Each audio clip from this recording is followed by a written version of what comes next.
નમસ્કાર દર્શક મિત્રો, સંયોગ ન્યૂઝમાં આપનું સ્વાગત છે। સમાચાર વિગતવાર વાત કરીએ। આણંદ જિલ્લાના ખંભાત શહેરમાં ચકડોલ ગ્રાઉન્ડ સામે જાહેર રસ્તાની બાજુમાં આવેલ જર્જિત હીરાના કારખાના ઉપરના ભાગે વહેલી સવારના ગેલેરીનો ભાગ તૂટી જવા પામ્યો હતો। સ્થાનિકોના જણાવ્યા અનુસાર વહેલી સવારના ગેલેરી તૂટતા કોઈ ઈજા કે જાનહાનિ થવા પામી ન હતી, પરંતુ જો હીરાના કારખાના ચાલુના સમયે ગેલેરી તૂટી હોત તો શું થાત તે પ્રશ્ન હાલ ઉપસ્થિત ચર્ચામાં ચકડોળે ચડ્યો છે।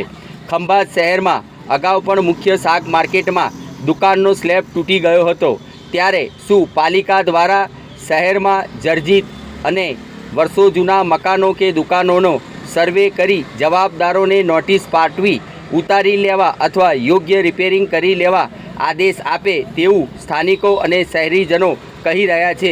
રિપોર્ટ શૈલેષ પંડ્યા, સંયોગ ન્યૂઝ, ખંભાત, આણંદ।